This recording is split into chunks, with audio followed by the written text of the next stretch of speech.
Olá pessoal, eu sou o Diogo, vou representar o nosso grupo na apresentação, nosso grupo que é formado por mim, pelo Fábio e pelo Kevin, e o nosso tema é a criação de soft sensor para utilização em processos industriais.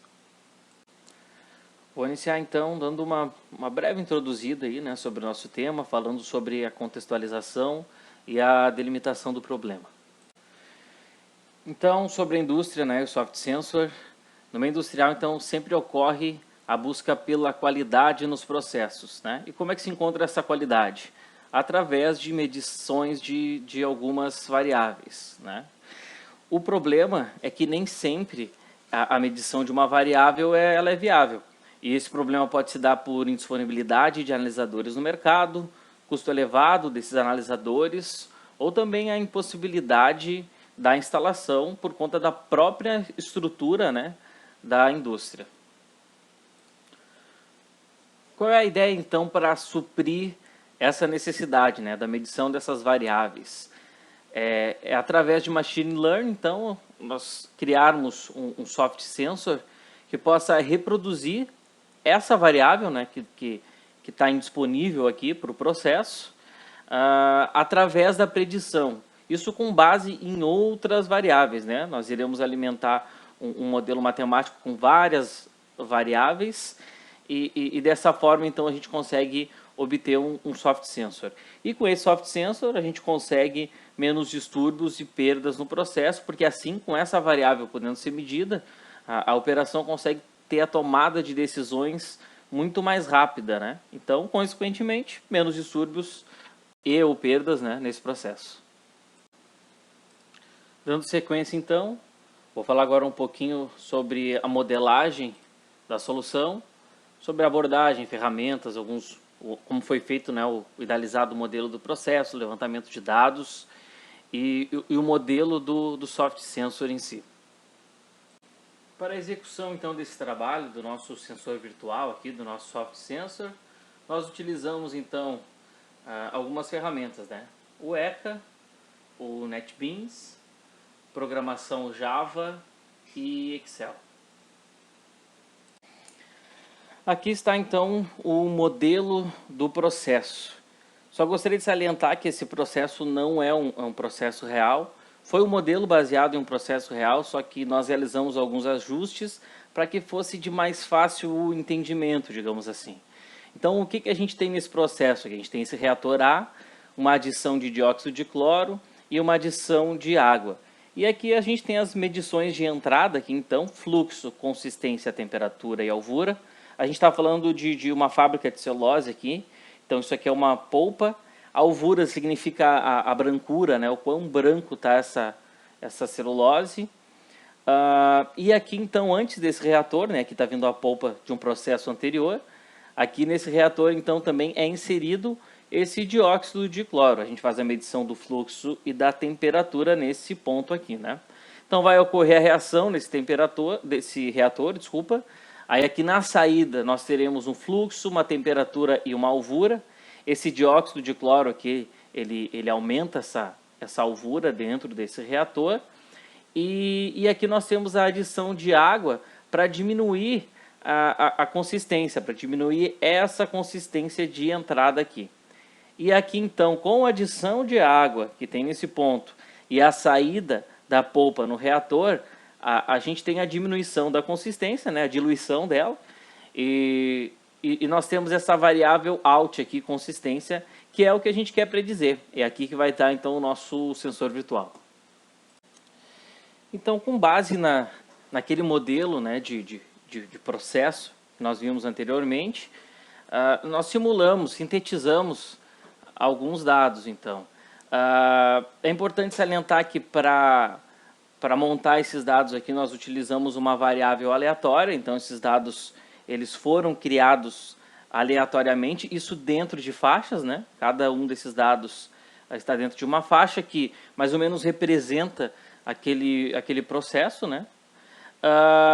As variáveis que são codependentes, existe um cálculo de dependência, e aqui a saída, né, que é o nosso soft sensor, lá, que é aquela consistência, nós fizemos ela em função, né, um cálculo em função de todas essas variáveis aqui.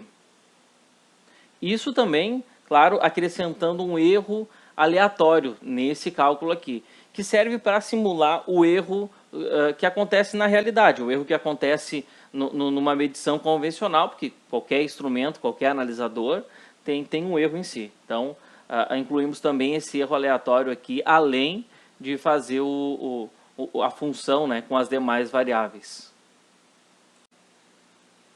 Então, através do software Weka, nós buscamos a correlação desses atributos aqui, então. Então, aqui em Select Attributes, nós escolhemos os principais componentes, né, um ranker, e utilizamos, então, todos os dados para teste. Aqui nós temos 8.000 linhas de dados, tá, pessoal? E aqui foram encontrados, então, as correlações. Então, aqui extraímos os dados daquela correlação. E como a gente pode ver aqui, então, esses dois dados aqui, o CFS e o CTS, eles têm uma baixa correlação em relação às demais. Dada essa baixa relação, nós realizamos 3 testes, então. Nós, com a retirada, né, desses dois atributos. O primeiro teste sem retirar nenhum deles, o segundo retirando o CTS, o terceiro o CFS e o quarto retirando ambos. Para esse teste a gente utilizou regressão linear aqui no Weka. Na frente aqui eu vou mostrar para vocês como é que foi feito, como é que é feita a regressão linear. Então, através das métricas aqui, a gente consegue observar que o teste que obteve melhor resultado foi o teste 1. Então, nós não retiramos nenhum atributo para a geração do nosso modelo. Então, para testar qual que é o melhor classificador, né, nós utilizamos, então, o Weka. Sempre nesse modelo aqui, a gente fez teste também com cross-validation, mas não teve um resultado tão bom. Então, nós utilizamos o percentage split aqui, então, com 66% dos dados para a criação do modelo e os outros 34% dos dados para teste. Também nós escolhemos aqui as funções, por se tratar de valores numéricos, né, dentro dessa nossa predição.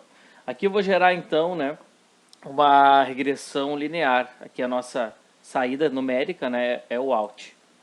Então, aqui ele gerou rapidamente, então, para a gente o modelo. E também foi feita a simulação com o Multilayer Perceptron, o Simple Linear Regression e esse SMO Reg aqui. É possível observar, então, através aqui das métricas, que o nosso melhor classificador é o Multilayer Perceptron.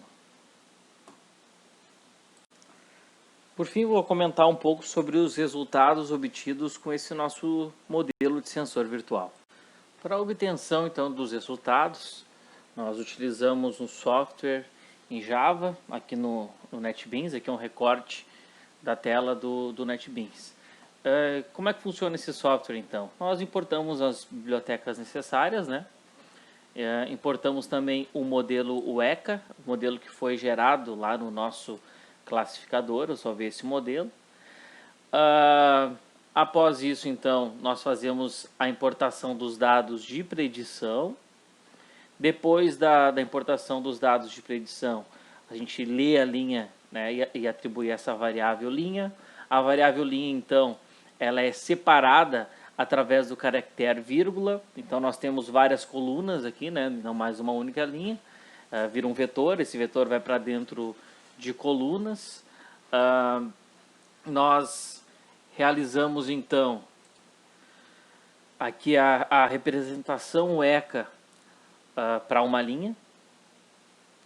Aqui, então, nesse for, a gente está fazendo a conversão de string para double, dos valores da coluna para dentro dessa variável valor. E passamos, então, o índice, né, no caso a coluna aqui, e o valor correspondente para a linha teste, então, seta o valor, né, da linha teste. Aqui, então, ocorre a predição, né, dos valores da linha teste pelo classificador, que vai ser salvo aqui em valor predito. E, por fim, então, nós imprimimos na tela esse valor predito. Aqui a gente fecha o buffer, né? E podemos dar uma olhadinha então. Aqui são todos os resultados do valor predito, daquele meu valor out. Através então dos dados gerados pelo nosso software ali no NetBeans, né? Nós conseguimos então fazer uma comparação. Aqui nós temos o Out Soft Sensor, que são esses dados gerados pelo NetBeans através do nosso modelo de sensor virtual. E aqui nós temos o Out real, né? Que seria o Out lido da análise do laboratório. Aqui dá para ver então que está bem em cima, ó, e nós conseguimos então um desvio padrão de 0,014.